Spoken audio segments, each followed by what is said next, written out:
محترم مشاہدین کرام، السلام علیکم ورحمۃ اللہ وبرکاتہ۔ الحمدللہ والصلاة والسلام علی رسول اللہ، اما بعد۔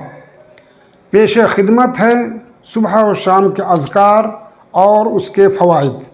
محترم حضرات، اللہ کے رسول صلی اللہ علیہ وسلم نے صبح و شام کے کچھ اذکار کو مشروع قرار دیا ہے اور ان کی تاکید بھی فرمائی ہے۔ اگر وہ اذکار ہم صبح و شام کرتے ہیں تو ایک طرف اللہ تعالیٰ کی حفاظت اور مصیبت اور پریشانیوں سے بچاؤ ہم کو حاصل ہوتے ہیں، دوسری طرف بہت زیادہ ثواب بھی حاصل کر سکتے ہیں۔ تو اس سلسلے کی پہلی کڑی ہے صبح کی دعا، اصبحنا واصبح الملک للہ والحمد للہ لا الہ الا اللہ وحدہ لا شریک لہ لہ الملک ولہ الحمد وہو علی کل شیء قدیر۔ رب اسألک خیر ما فی ھذا اليوم وخیر ما بعدہ واعوذ بک من شر ما فی ھذا اليوم وشر ما بعدہ۔ رب اعوذ بک من الکسل وسوء الکبر، رب اعوذ بک من عذاب فی النار وعذاب فی القبر۔ یہ دعا ہے اللہ کے رسول صلی اللہ علیہ وسلم صبح کہتے تھے، اور شام کا وقت ہوتا تو کہتے امسینا وامسی الملک للہ والحمد للہ لا الہ الا اللہ وحدہ لا شریک لہ لہ الملک ولہ الحمد وہو علی کل شیء قدیر۔ رب اسألک خیر ما فی ھذہ اللیلہ وخیر ما بعدہا واعوذ بک من شر ما فی ھذہ اللیلہ وشر ما بعدہا۔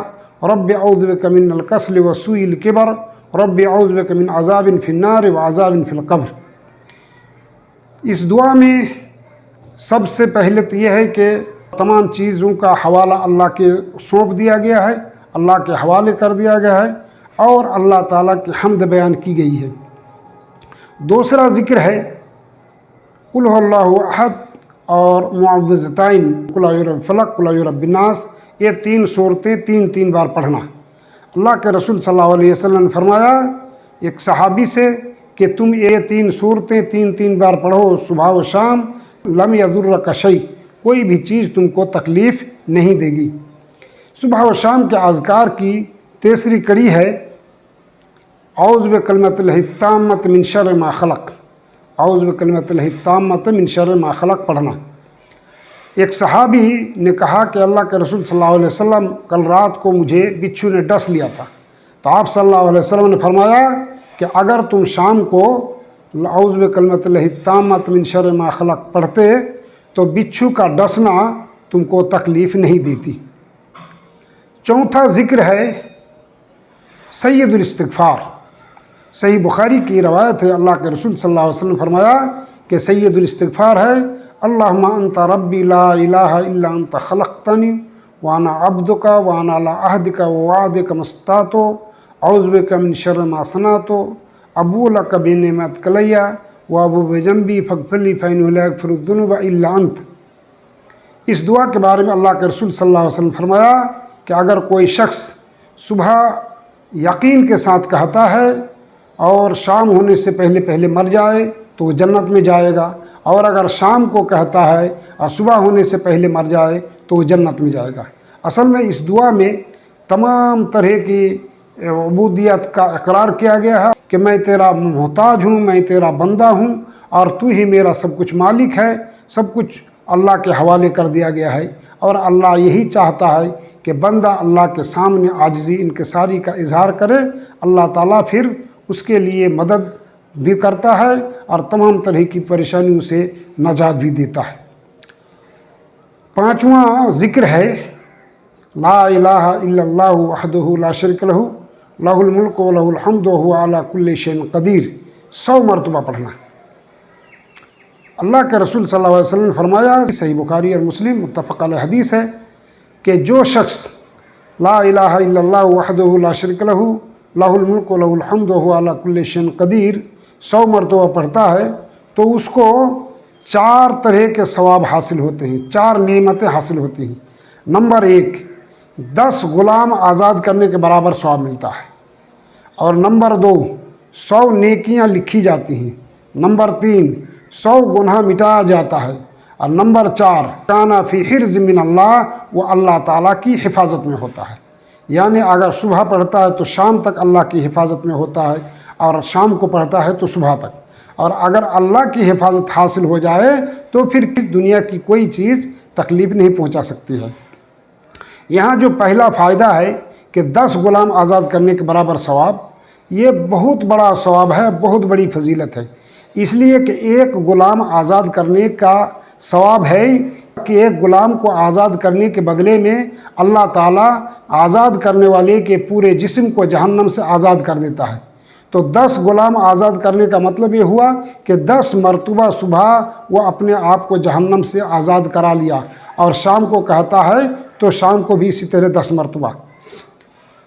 اس کے بعد 6 نمبر ہے ذکر سبحان اللہ و بحمدہ، سبحان اللہ و بحمدہ 100 مرتبہ کہنا۔ یہ بھی متفق علیہ حدیث ہے، اللہ کے رسول صلی اللہ علیہ وسلم فرمایا کہ جو شخص سبحان اللہ و بحمدہ 100 مرتبہ کرتا ہے تو غفر لہ خطایاہ وان کان مثل زبد البحر، اس کا تمام گناہ بخش دیا جاتا ہے، گرچہ وہ سمندر کے جھاگ کے برابر ہی کیوں نہ ہو۔ تو یہ دعا بہت معمولی ہے، 1-2 منٹ لگے گا، لیکن اس سے بہت گناہ اللہ تعالیٰ بخش دیتا ہے، معاف کر دیتا ہے۔ اس کے بعد ہے 7واں نمبر ذکر سبحان اللہ، صرف 100 مرتبہ سبحان اللہ پڑھنا۔ اللہ کے رسول صلی اللہ علیہ وسلم فرمایا کہ تم میں سے کون ہے جو 1000 نیکی حاصل کرنے سے عاجز ہے؟ تو صحابہ نے فرمایا اللہ کے رسول صلی اللہ علیہ وسلم کیسے ہم 1000 نیکیاں حاصل کریں؟ تو آپ نے فرمایا کہ سبحان اللہ 100 مرتبہ پڑھو، اس سے 1000 نیکیاں لکھی جاتی ہیں۔ اس کے بعد صبح کے اذکار میں آخری کڑی ہے، آخری کڑی مطلب میں جو بیان کروں اس سلسلے کی آخری ہے، وہ ہے سبحان اللہ و بحمدہ عدد خلقہ و رضا نفسہ و زینت عرشہ و مداد کلماتہ۔ یہ 4 کلمات ہیں جن کی بہت بڑی فضیلت ہے، مختصر ہونے کے باوجود اس کے ذریعے سے جو ثواب حاصل ہوتے ہیں وہ بہت زیادہ ہے۔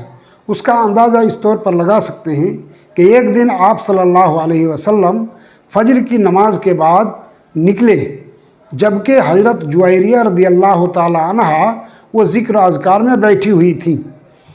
آپ صلی اللہ علیہ وسلم صحابہ کرام کے پاس گئے اور چاشت کے وقت واپس آتے ہیں تو دیکھتے ہیں کہ حضرت جویریہ وہیں بیٹھی ہوئی ہیں اور ذکر و اذکار میں لگی ہوئی ہیں۔ تو آپ صلی اللہ علیہ وسلم نے پوچھا کہ میں تم کو جس حالت میں چھوڑ کے گیا تھا کیا تب سے اسی حالت میں ہو، ذکر و اذکار میں لگی ہوئی ہو؟ بولا ہاں اللہ کے رسول صلی اللہ علیہ وسلم۔ تو آپ صلی اللہ علیہ وسلم نے فرمایا کہ دیکھو میں 4 کلمہ کہا ہوں تو وہ 4 کلمے کیا ثواب جو ہے تم نے اتنی دیر میں جتنے بھی ذکر اذکار کیے اس سے زیادہ ہے۔ وہ کلمہ کون ہے؟ وہ یہی ہے کہ سبحان اللہ و بحمدہ عدد خلقہ و رضا نفسہ و زینت عرشہ و مداد کلماتہ۔ تو یہ صبح شام کو اذکار ہیں جس کو کہنے کے لیے ہم کو 15 سے 20 منٹ تک لگے گا، لیکن اس سے جو ثواب حاصل ہوگا 1 کروڑ پتی اور ارب پتی بھی آدمی اتنا ثواب حاصل نہیں کر سکتا ہے۔ اسی طرح اس کے ذریعے سے اللہ تعالیٰ کی حفاظت اور اللہ تعالیٰ کی طرف سے جو فضیلت حاصل ہوتی ہے، دنیا کا کوئی آدمی اس فضیلت کو حاصل نہیں کر سکتا ہے ان اذکار کو کیے بغیر۔ تو اللہ تعالیٰ سے دعا ہے کہ اللہ تعالیٰ ہم سب کو یہ سب اذکار کو یاد کرنے اور اس پر عمل کرنے کی توفیق عطا فرمائے۔ السلام علیکم ورحمۃ اللہ وبرکاتہ۔